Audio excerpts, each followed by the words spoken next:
इन लोगों को कोई प्रॉब्लम नहीं है कि वहाँ उनके साथ कितना ही दमनकारी व्यवहार होता रहे, बहू बहन बेटियों की इज्जत जो है उनकी लुटती रहे, उनके सम्मान को कुचल दिया जाए या फिर उनको अपना रिलीजन चेंज करने के लिए मजबूर कर दिया जाए। कोई प्रॉब्लम नहीं है। बहुत हो गया, मतलब हद है। सुन के जिस तरह से ये बोलते हैं, मासूम सा चेहरा बना करके खून खोल जाता है। जो सनातनी हैं, बाहर हैं, हिंदू हैं, सिख हैं, बौद्ध हैं, पारसी हैं, उनका दर्द अपने सीने में लेकर के चलता है। आपको बिछ जाने का मन करता है बांग्लादेशियों के सामने, उन रोहिंग्याओं के सामने जो आकर के यहाँ कंट्रीब्यूट कुछ नहीं करते, यहाँ की इकोनॉमी में उनका कोई कंट्रीब्यूशन नहीं है। यही हार्ड अर्न मनी है टैक्स पेयर्स का, जिसको यूज करके आप उनको फैसिलिटेट करते हो, उनको सुविधाएं देते हो। पहुंच गया, एक रेपिस्ट को बचा रही हैं, शाहजहां शेख को पार्टी से निकाल दिया दबाव में आकर, इनकी पुलिस उसको बचाते रही, रेप करते रहे, मतलब उसको रूटीन बना दिया। औरतों की अस्मिता के साथ, उनकी इज्जत मान के साथ रोंदते रहे दिन रात इनके पार्टी के मेंबर, और ये होने देते रही।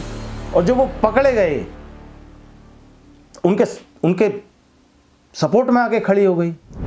दोस्तों नमस्कार, आपका बहुत बहुत स्वागत, अभिनंदन। मैं हूं संजय कुमार।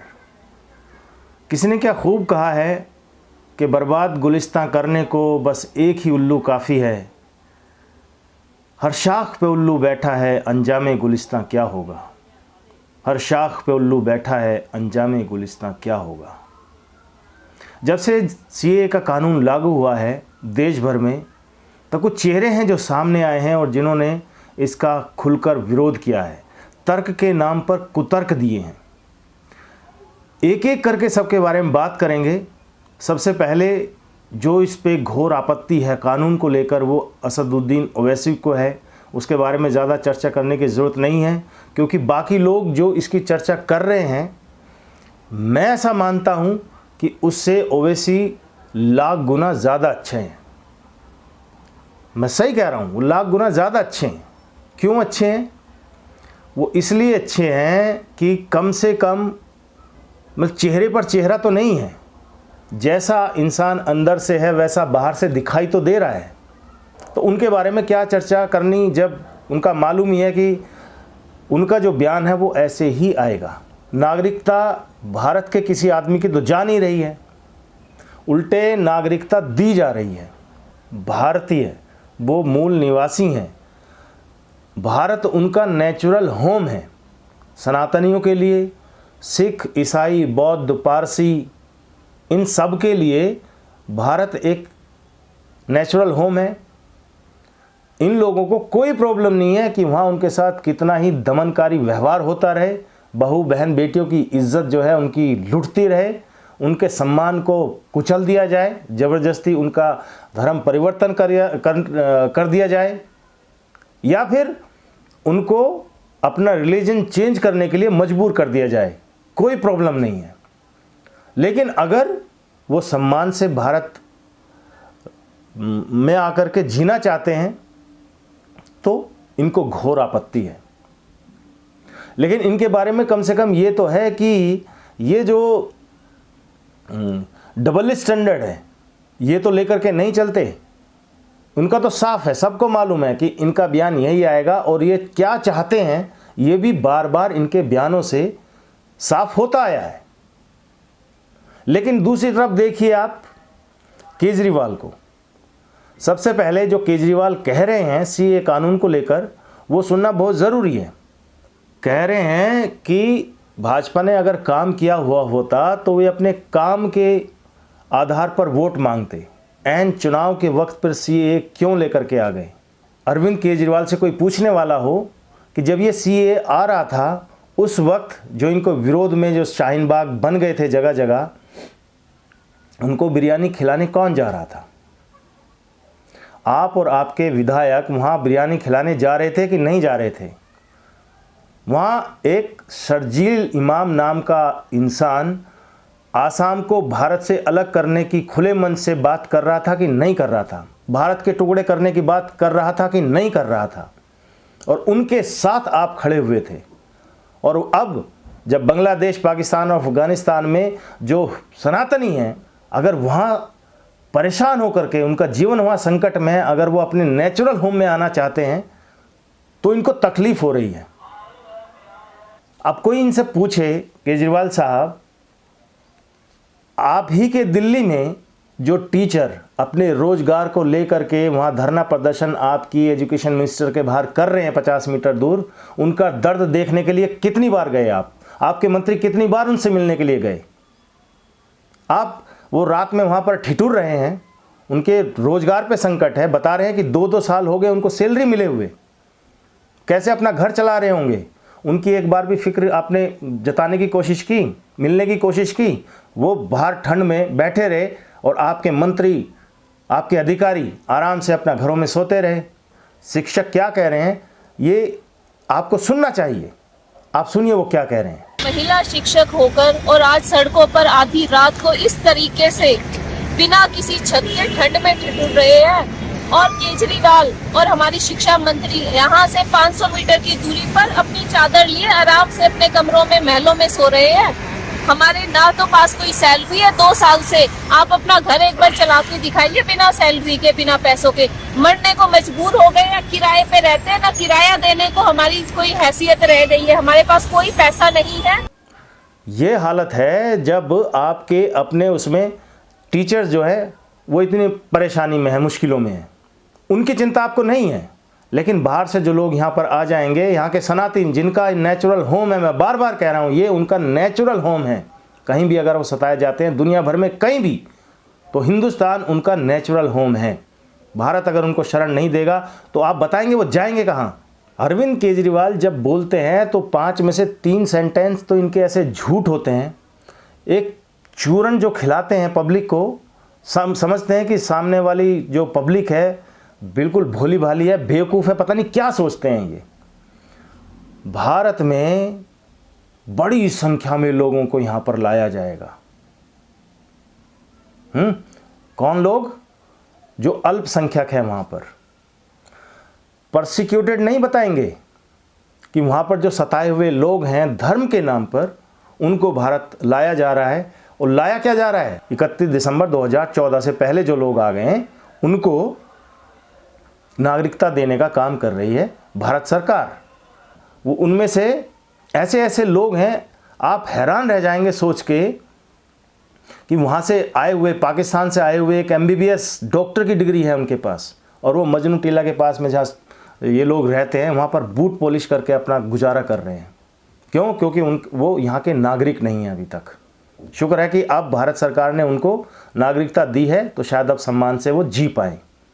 अरविंद केजरीवाल जी जो भारत में बांग्लादेशी आए हुए हैं, और बाकी राज्यों का आप छोड़ दीजिए, दिल्ली में जितने लोग रोहिंग्या मुसलमान बांग्लादेश से आकर के बस गए हैं उनके बारे में आपके क्या विचार हैं? उनके लिए तो मतलब आपके सारे दरवाजे खुले हुए हैं। तो ये दोहरा चरित्र क्यों?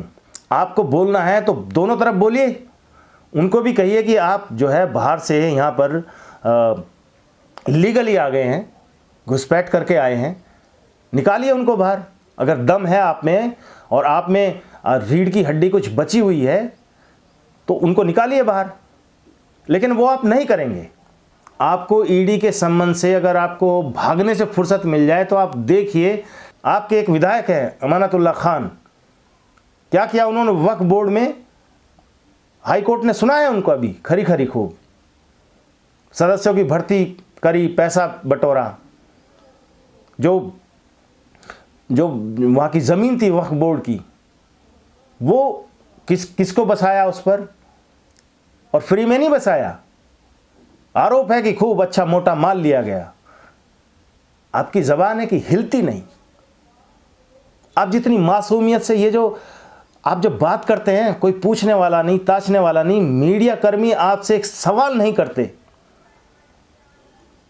इसलिए आपको छूट मिल जाती कि आप जो मर्जी आए आप बोलते रहिए। हर सनातनी उन भाइयों का जो सनातनी हैं, बाहर हैं, हिंदू हैं, सिख हैं, बौद्ध हैं, पारसी हैं, उनका दर्द अपने सीने में लेकर के चलता है। आपको बिछ जाने का मन करता है बांग्लादेशियों के सामने, उन रोहिंग्याओं के सामने जो आकर के यहाँ कंट्रीब्यूट कुछ नहीं करते, यहाँ की इकोनॉमी में उनका कोई कंट्रीब्यूशन नहीं है। यही हार्ड अर्न मनी है टैक्स पेयर्स का, जिसको यूज करके आप उनको फैसिलिटेट करते हो, उनको सुविधाएं देते हो। इतने सारे लोग आ जाएंगे, उनमें से अगर 1 करोड़ लोगों को भी रोजगार देना पड़ा, कहाँ बसाएंगे बीजेपी वाले? अपने घर में बसाएंगे क्या? अरे भाई साहब, आपने तो बना रखा है ना केजरीवाल साहब शीश महल। आप कहिए कि आइए, आपका दरवाज़ा खुला हुआ है। आप इतनी चिंता काहे करते हैं? वहाँ से जो लोग आएंगे वो यहीं के लोग थे जो गए थे, और ये कमिटमेंट था पहले वाले राजनेताओं का, जो बड़े बड़े महापुरुष थे। आप गांधी जी थे, भीमराव अंबेडकर साहब थे, नेहरू थे। उनका ये कमिटमेंट था कि अगर वहाँ जाकर के आपका प्रोसिक्यूशन होता है धर्म के आधार पर या किसी और वजह से आपको वहाँ तकलीफ होती है, तो भारत के दरवाजे आपके लिए खुले रहेंगे। कहाँ जाएंगे ये लोग? अगर इनको अपने नेचुरल होम में ये नहीं आएंगे तो आप बताइए कि जाएंगे कहाँ? वहीं मर जाएं, वहीं अपना सहते रहें, दमन हो जाए, इनका ख़त्म हो जाए। कितने % थे पाकिस्तान में, और अब बताइए कितने % रह गए? 0.1 पर आप उंगलियों पर गिनने वाले रह गए। कहाँ गए ये लोग? मार दिए गए, खपा दिए गए, कन्वर्ट करा दिए गए। रिपोर्ट्स जो आती हैं, कभी पढ़ने की कोशिश की है कि क्या वहाँ की रिपोर्ट्स आ रही हैं माइनॉरिटीज़ के साथ क्या हो रहा है? मरने दिया जाए उनको यहाँ पर। और अगर इतनी चिंता है तो बोलिए ना उन देशों को, पाकिस्तान को, बांग्लादेश को, अफगानिस्तान को, बोलिए ना कि आप भी अपने यहाँ CAA लाइए। अगर भारत में मुसलमानों का अगर उत्पीड़न हो रहा है तो वो भी अपने यहाँ CAA लाएं, ताकि यहाँ से लोग वहाँ अपना जा सकें, आराम से रह सकें अगर उनका यहाँ उत्पीड़न हो रहा है तो। लेकिन एक नहीं जाएगा, ये आप जानते हैं। ये घर को आप भारत को आप सराय बना देना चाहते हैं। जो मर्जी इधर से जो है वो आ जाए, इलीगली आ जाए, वो चलेगा, कोई दिक्कत नहीं है। लेकिन अगर कोई आ गया है, रह रहा है, तकलीफ में है, उसको नागरिकता अगर दे दी जा रही है तो कितनी पेट में आपकी ऐंठन हो रही है, गरीबों की कितनी चिंता है। आप जा करके देखिए, उन टीचर्स का हाल देखिए। और नौकरी की बात करते हैं, बताइए कितनी नौकरी आपने दिल्ली में दे दी लोगों को? उसके बारे में कभी जो आप बोलेंगे, जो वो 5 में से 3 बातें झूठी होंगी, और अपनी इस बात से आप कब पलट जाएं इसका भी कोई वो नहीं है, कोई कह नहीं सकता।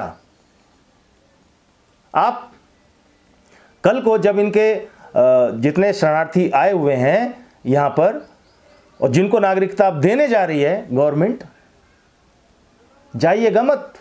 जब उनके वहाँ पर वोटर आई कार्ड बन जाएंगे तब तो हम मानेंगे, वहाँ जाइएगा मत वोट के लिए, आपका कोई आदमी वहाँ जाएगा नहीं। लेकिन आप चले जाएंगे, आप तुरंत उस बात को भूल जाएंगे, तुरंत यू टर्न ले लेंगे कि आपने उस वक्त क्या कहा था। ममता बनर्जी वहाँ से बांग्लादेश से लोग जो आते हैं वो किस तरह से घुसपैठिए वहाँ ला करके बसाए जाते हैं, उन्हीं के साथ फिर क्यों खड़े हुए थे आप इंडी गठबंधन में, हाथ से हाथ मिलाकर? वहाँ क्यों नहीं कहा कि नहीं, हम आपके साथ खड़े नहीं होंगे, ये बाहर से जितने लोग आ रहे हैं ये इनको बंद करो? ये फेंसिंग आपको क्यों नहीं करवाई गई है कि एक भी इलीगल यहाँ पर बाहर का आदमी आ कैसे गया? ये कभी चिंता जाहिर की केजरीवाल साहब ने? नहीं की। लेकिन वही है ना, कुछ कहने को जब मिलता नहीं, विरोध करना होता है तो तर्क की जगह कुतर्क दिए जाते हैं, और सोचते हैं कि सामने वाला जो पब्लिक है, और इसमें बहुत सारी पब्लिक ऐसी भी है जो इनकी बात को लेकर के वाह वाह आहा और मतलब अलग ही एक आनंद लोक में चली जाएगी। बहुत सारे लोग हैं ऐसे जिनको शायद इस बात से कोई फर्क नहीं पड़ता कि भारत के जो सनातनी बाहर रह रहे हैं, परसिक्यूटेड हैं, उन पर अत्याचार हो रहे हैं, वो यहाँ आ सकें, सुकून से अपना जीवन जी सकें। उनके लिए एक रास्ता तो खुला, एक सरकार ने रास्ता तो खोला जो पहले की सरकारों को करना चाहिए था। उनके लिए रास्ता तो खोला कि चलो ये भी जो है, जैसे इनके बाप दादा हैं वो बेचारे किसी भी तरह से उन्होंने जैसा अपना जीवन जिया, लेकिन उनके बच्चे अब आकर के यहाँ एक अपनी ज़िंदगी जी सकें, वो उस डर में ना रह सकें। धर्म परिवर्तन का डर, हत्या का डर, बहू बेटियों की इज्जत लूटने का डर, उस डर से वो बाहर निकल करके यहाँ आकर जी सकें। बहुत हो गया, मतलब हद है। सुन के जिस तरह से ये बोलते हैं, मासूम सा चेहरा बना करके खून खोल जाता है। क्या चाहते हो हिंदुस्तान को बना देना? ये और इंडी गठबंधन में जितने भी लोग हैं, क्या बना देना चाहते हो? तो एक कह रहा है कि सनातन का जो है खात्मा कर दिया जाए, एक कह रहा है कि बाहर के आदमियों को यहां पर क्यों बसा रहे हो लाकर।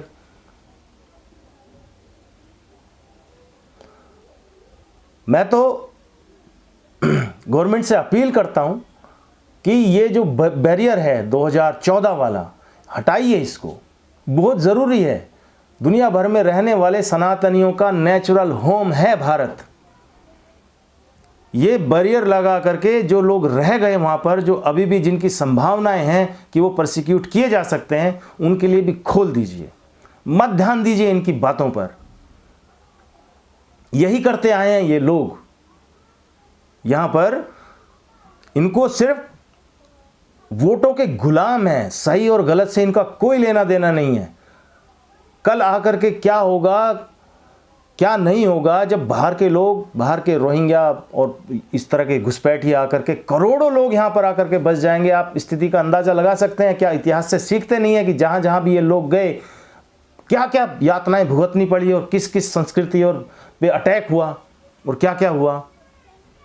क्या उससे भी इनको ये सबक नहीं लेना चाहते, या ये सोचते हैं कि हम प्रभावित होंगे ही नहीं, और जो एक बड़ी बहुसंख्यक आबादी है सनातनियों की, उसका जो मर्जी होता है होता रहे, कोई फर्क नहीं पड़ता। लेकिन जो रोहिंग्या हैं, बाहर के जो घुसपैठिए हैं, जो स्पॉन्सर्ड हैं, ऑर्गेनाइज्ड रूप में आकर के यहां पर आते हैं और पीछे से उनको बैकिंग है। जानते नहीं है कि चाइना की, पाकिस्तान की इनकी बैकिंग होती है इन लोगों को, और वो आकर के यहाँ क्या उत्पात मचाते हैं, और क्या जहाँ जहाँ गए उन्होंने उत्पात नहीं मचाया। ये लोग अंधे हो चुके हैं, इनको दिखाई कुछ नहीं देता। लेकिन अच्छा है, अरविंद केजरीवाल जितना बोलेंगे, ममता बनर्जी जितनी रेपिस्ट के साथ खड़ी हुई दिखाई देंगी, जितने लोग कहेंगे कि सनातन धर्म का खात्मा हो जाना चाहिए, अच्छा है इन लोगों का जो है फेस उजागर हो रहा है। जितना ज़्यादा उजागर होगा, सनातनियों की आंखें उतनी ज़्यादा खुलेंगी, वो उतने ज़्यादा अवेयर होंगे अपने लिए, अपने बच्चों के लिए। बाकी जिनको चूरन फांकना है, जो केजरीवाल खिला रहे हैं, फांकिए। जय हिंद, वंदे मातरम, नमस्कार।